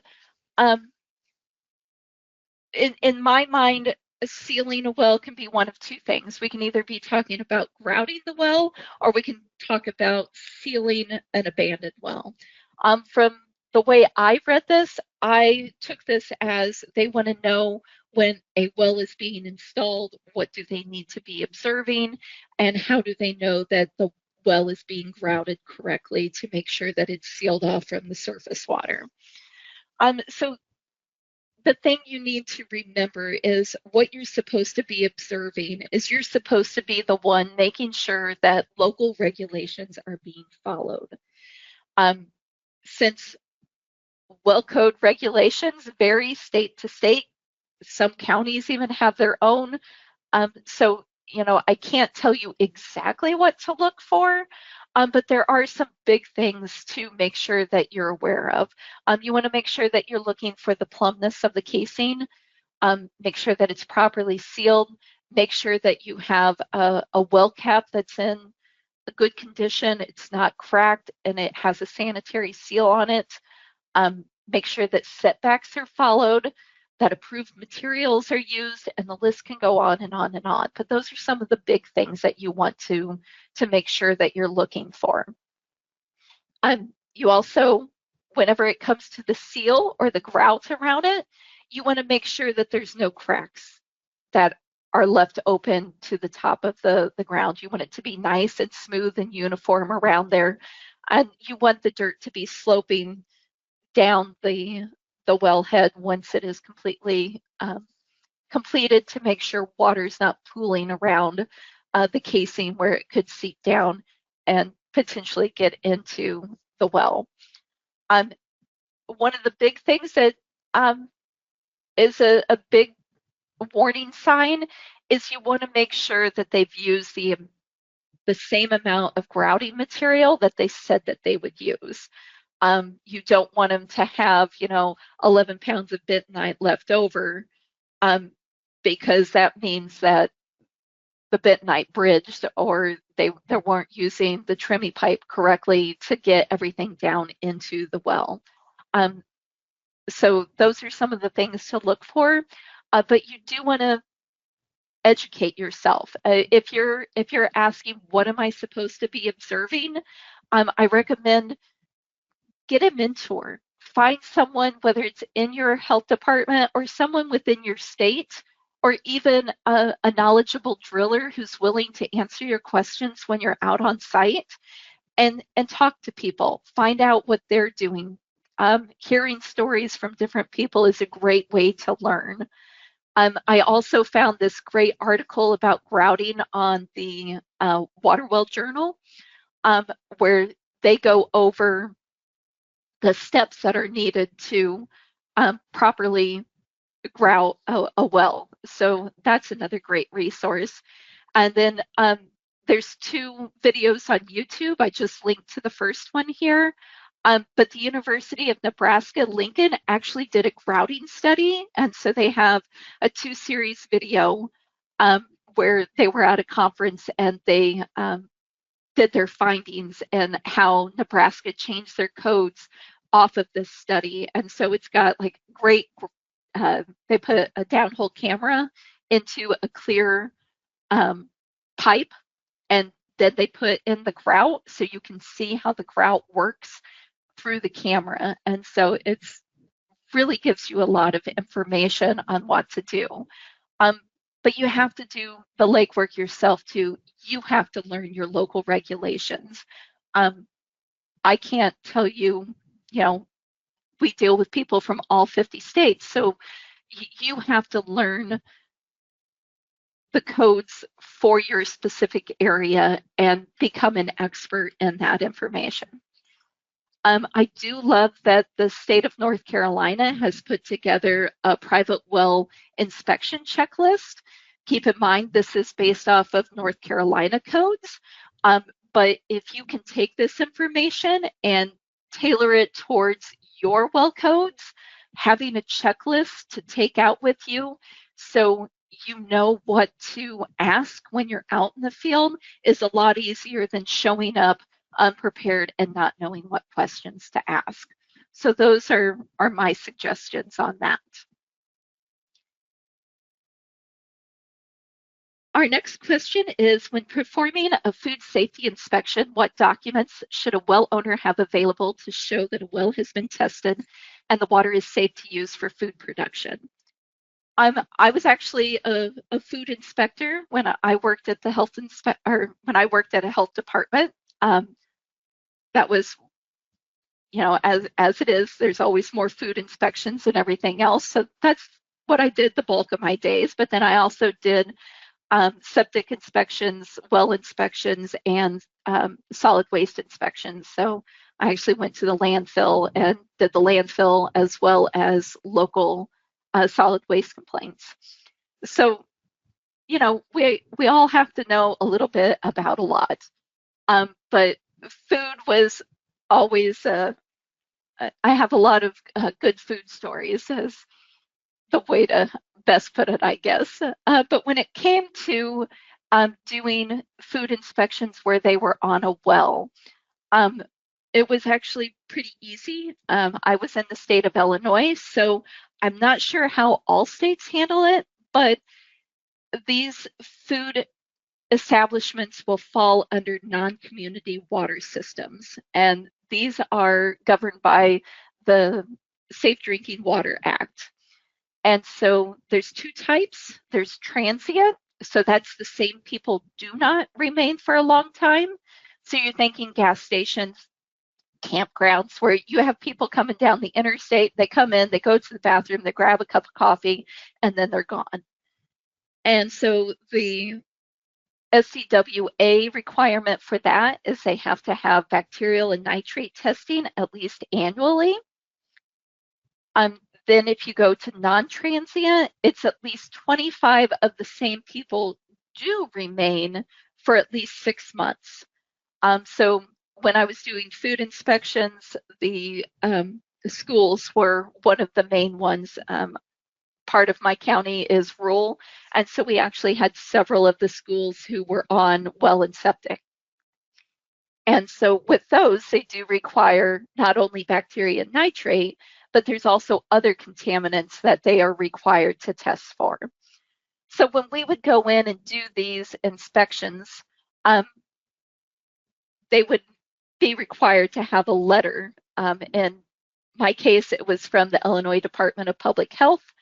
And they would have to have this letter saying that they are in compliance and their well water passes to serve as a food establishment. So I would recommend that you look into your state, find out who handles that non-community water systems, and then you really should be working hand in hand with them when it comes to these food establishments to make sure that they are in compliance with the non-community water systems.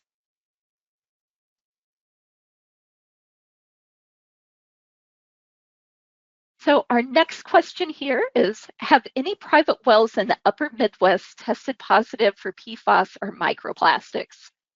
Typically, we don't answer a question that's based on a specific area. We try and make this nationwide. But I felt that PFAS and microplastics are talked about so much that this was good to bring up just so everyone can hear the latest information. For PFAS, well, first off, yes, both of these have been found in private wells in the upper Midwest, but they've also probably been found elsewhere. I know PFAS for sure, and I'll get to microplastics in a second. We actually, at the end of May, held a PFAS webinar, and if you have not watched it, I highly recommend watching it. We had Dr. Jackie McDonald and Dr. Jennifer Hobenick from North Carolina. They spoke about PFAS and the research that they've been doing, and it was absolutely fascinated. So they have documented PFAS in several wells, but they did find that you, the closer you are to a PFAS source, the higher the risk. So if you're near an airport, if you're near a place where fire foam's used frequently, a naval base, different places like that that are known PFAS hotspots. So like in Minnesota, the 3M plants, those are some big places that they know that there's PFAS contamination. So if you're closer to one of those, your risk is higher. But the farther away from the source that you are, they're finding that there's less of a risk. So I recommend that you check out our PFAS webinar and learn more about that. PFAS has been located, and they are working on ways to remediate it. So again, we had that webinar, so I won't spend any more time on it there. The next thing is microplastics in groundwater. I actually attended the Great Lakes Microplastics Summit last week. It was a virtual platform, and so they discussed microplastics. And when it came to groundwater, their comments were, "It's the least of our worries. Nobody's really studying it right now. We expect that the soil is trapping most of the microplastics, but we know it's in surface water. It's a huge issue in surface water. So we're studying the lakes, the rivers, the streams to find out what we can do at this level." When it comes to private wells, though, there is an exception on when you need to be concerned about microplastics, and that's any time that surface water can reach the well. I mentioned Walt Kelly earlier.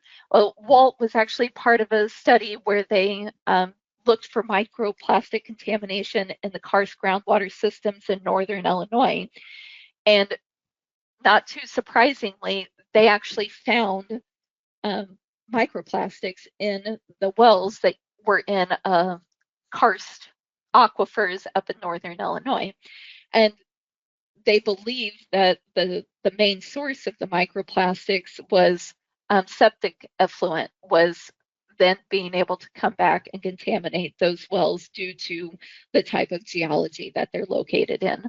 So while microplastics in groundwater isn't currently a main hot topic, it is something to keep an eye on. And if surface water can reach the well, then it is a good idea to get that tested and find out what the levels are.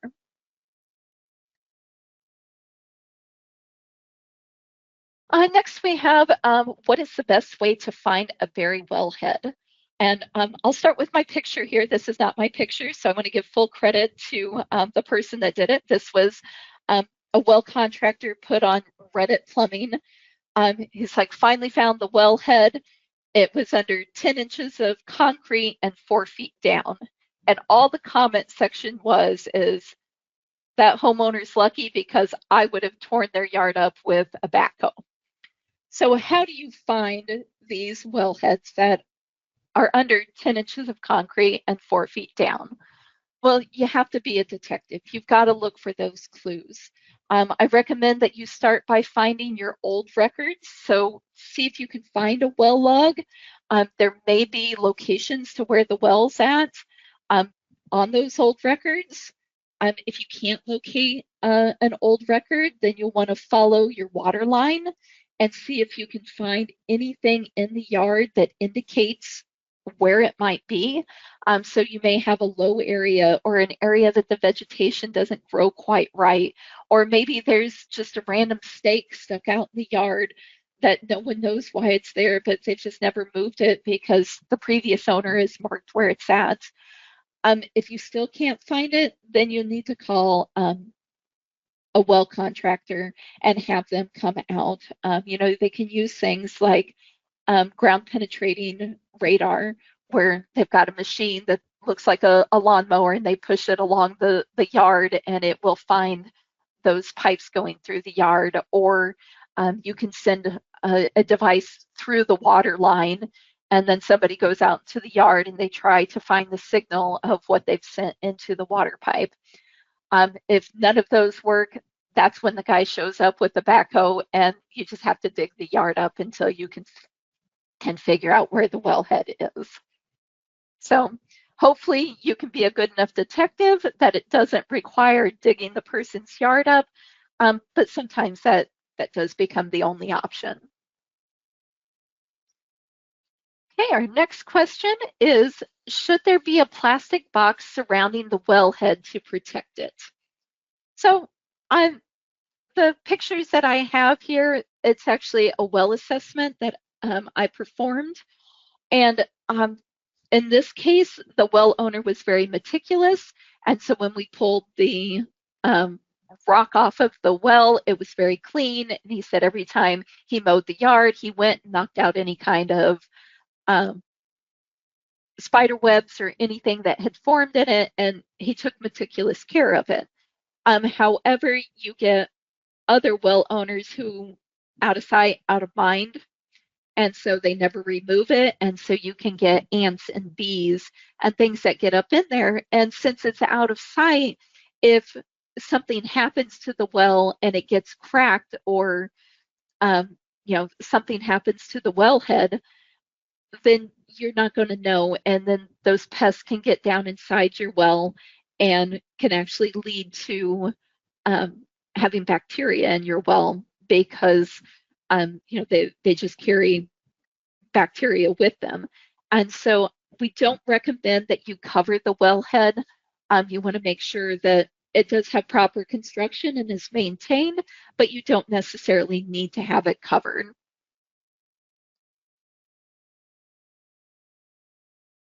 So next question, what is the best way to test for glyphosate? So if you don't know what glyphosate is, think Roundup. This is a widely used herbicide that's used to kill weeds. And so if you have a deep well that you're protected from surface runoff, you don't need to be too concerned about it.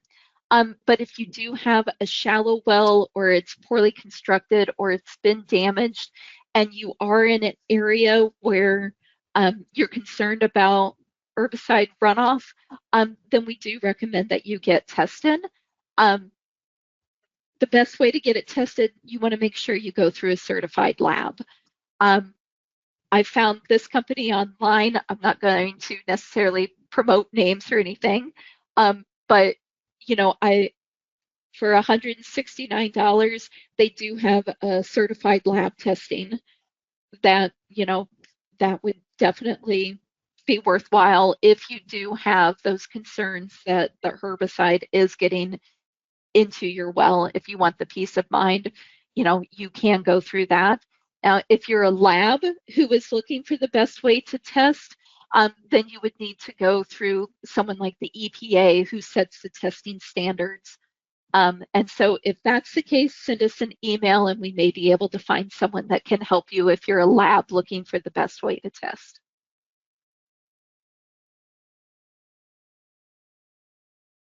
Okay, apparently I need to talk a little faster. I'm not leaving you guys much time to ask your questions. Just know that we will stay on as long as you're willing to stay on to try and answer everyone's questions. So this one is, what is the best way to reduce iron in iron-rich well systems before it enters the filtration system and home? And my answer to this is, it depends. Each well system is different, plus there's different forms of iron that are found in well water, so you're going to need more information. I am by far not a treatment expert, so I cannot,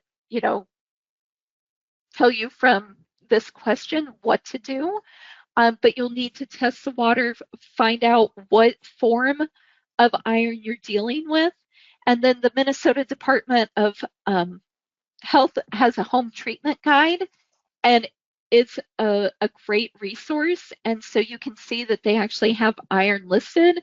And then there's what, 8 different options of what you can use to treat your iron.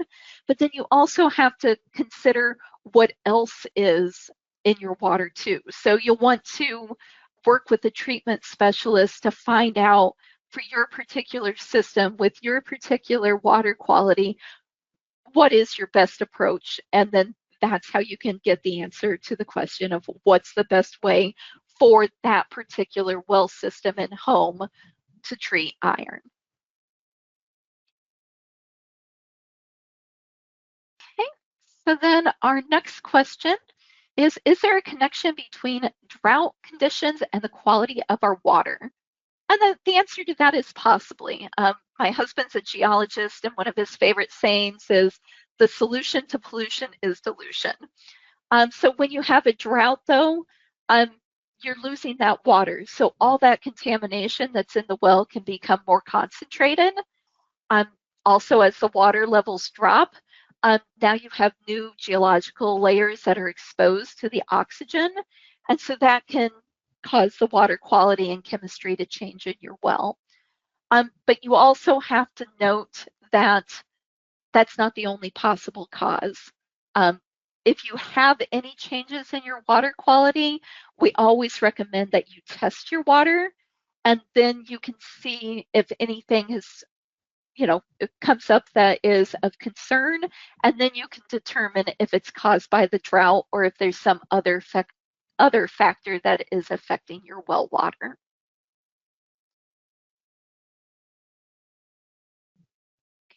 So this is our last pre-submitted question, and then we'll get to today's questions. So what is the best way to handle permitting drilling a well in a contamination area or a PFAS area? This is very, very risky. If you know that an area already has contamination, drilling should be avoided at all costs if possible. It's got to be a very specific reason that the drilling has to occur in that area. And then you're going to want to make sure that you have done a site assessment, you know which way the hydrology is moving. You've got to have practices put in place to make sure that you are not going to spread the contamination, because someone's going to be held responsible for any contamination that gets spread into the water. So if at all possible, I highly recommend that you avoid drilling into these kinds of areas. Keep in mind that if this is for a private well that's going to be for a home, it's the well owner's responsibility for the water quality. So while the initial owner may have the funds available to be treating and is aware of the contamination issues, what about the next owner? Are they going to be as educated? And so it just opens up a lot of problems whenever you drill into a known area of contamination. If possible, I would recommend trying to hook up to a public water supply, and then you really need to restrict any kind of installation of wells in this area, because it's just a problem waiting to happen if you would try to go into that contamination area. And I would recommend that you also reach out to your Department of Environmental Quality, or like in Illinois, we have the Illinois EPA, because they may be the ones who have the final say in yes or no on if you can or cannot drill in that area. So you would also need to get other agencies involved. Okay, I'm going to take a quick drink here, and then I'm going to pull up our Google Slides here, or Google Doc, and see what kind of questions we have today. Okay, so far we don't have too many. I've got a minute to go, so if you don't mind hanging out a couple minutes long, we'll try and get through all of these. So I really appreciate all the great information from the private well class. Wondering what kinds of resources you recommend for understanding local geology and aquifers. So for the local geology and aquifers, I recommend you find somebody at your state geological survey. I know a lot of them will have different seminars and stuff that are open to the public where they will talk about local geology. You might also look and see there may be local geology clubs. So, you know, like on Facebook where people just get together and talk about the local geology. My daughter is a student at the University of Illinois, and they actually have the Geo Club, where some of the geology students come in and talk to other kids who are interested in geology and take them on field trips and explain stuff. So I would just recommend that you um, look around locally and see what resources you have. Um, in the way of a geological survey. Your extension office may have information, um, and you know, find out. Do an internet search. It always amazes me when I get calls from around the different states, and you know, you just do, you know, resources for geology and aquifers in, and then put the area that you're in, and you might be surprised at what you come up with as potential resources. If you can't find anything and you need help, then by all means, you're more than welcome to reach out to us, and we would be happy to get you more information. Okay, the next is, can you return to the map of the principal aquifers of the USGS that shows the aquifers? I don't know which aquifer is which. What is the legend? So if you go and you visit the US EPA website that's listed here, Erin, could you put that in the chat for people? And then that way you can go back and look at it in a little more depth then. Okay, what does a private well need to participate in water boil protocol? So they don't really need anything. They just need to be aware of what they need to do if they have a pipe break or if they lose pressure. You know, again, I'll go back to being a food inspector. At our health department, we had a step-by-step guide that we gave to food establishments on how to handle, you know, a boil order protocol. So that way, you know, they knew what to do. With a private well owner, it's more just talking to them and explaining to them of making sure that they understand that, hey, if you have a problem with your well water, if you have a break in your pipe, you're going to need to boil your water just like you would if you were on a public water supply.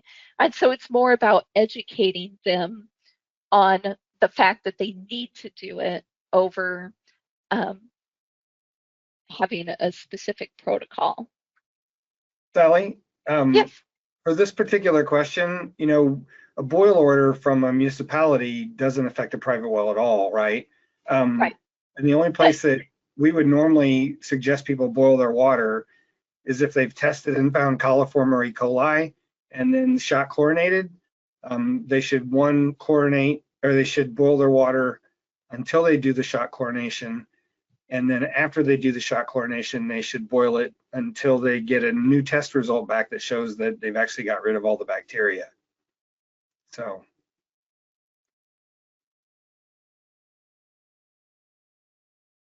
And then Steve, do you know the next question? Is this a good class for HOA water committee members of small public wells? It would certainly be useful to understand groundwater and wells and what type of well you have. But for some things like the testing you have to do under the Safe Drinking Water Act, having a licensed operator, collecting samples, those are not things that this class will really handle because there's certain protocols based on the law in each state. Whoever your primacy agency is, like in Illinois, that's the Illinois EPA, that require you to do certain things if you're considered a public water supply. If it's an HOA that's only 6 homes, then you're probably not a public water supply. And so then you're on your own, so to speak. But if you meet the definition and you're collecting samples and have a licensed operator, this is certainly a way to learn more about your well and the things that can affect your well, but it's not on the compliance side as much. We do have states that allow operators to take our private well webinars and use them for CE credit for their license. Yeah, hopefully that answers your question.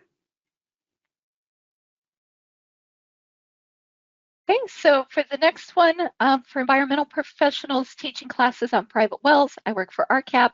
May we contact private well class to request the use of certain slides or images? Absolutely, reach out to us at info@privatewellclass.org and we'll be happy to assist you with any kind of classes that you're trying to put together. And if you work for RCAP and you have access to our internal box directories for the well assessments, we don't do a great job of it, but we can make sure, since you brought this up, that we're putting our slides in one of those folders. And we currently have some of the older classes and some of the older slide presentations in there. We just haven't gone back in and updated that, but that's something that Sally and Aaron can work on because we want to make those available at least to the RCAP folks who are part of our project.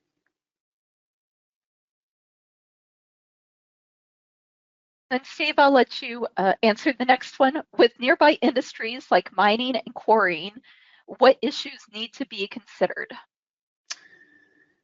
It depends on what they're mining.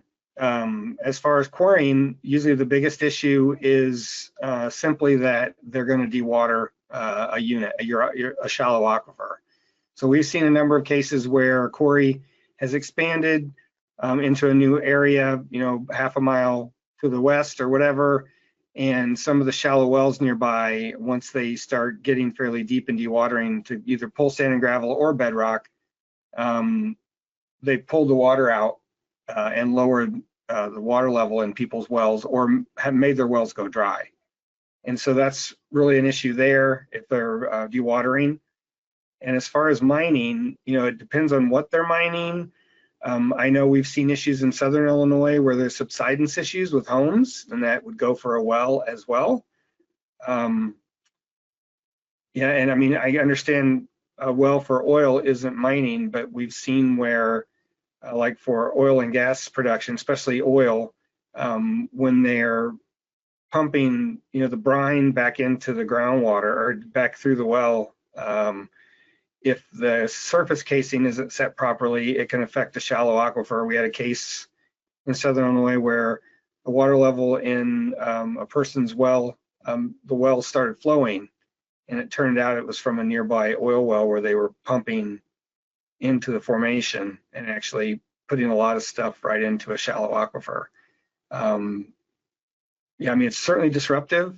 It's going to possibly make the water, especially if it dewaters things, it can change. Like Sally mentioned earlier about when you lower water levels, you see minerals being oxidized or metals being oxidized in bedrock. So all of that, those sorts of things would be a concern. Yeah, that's a good general answer, I think. Okay, thanks, Steve. Well, just one last thing. Well, a couple last things to wrap up here. Just a correction that the 4-hour workshop will be held on December 3rd, 2025. It'll still be from noon until 4. And then if you need NEHA CEs, you can email us at info@privatewellclass.org. Thank you so much for joining us, and we hope you all have a great afternoon. Thank you.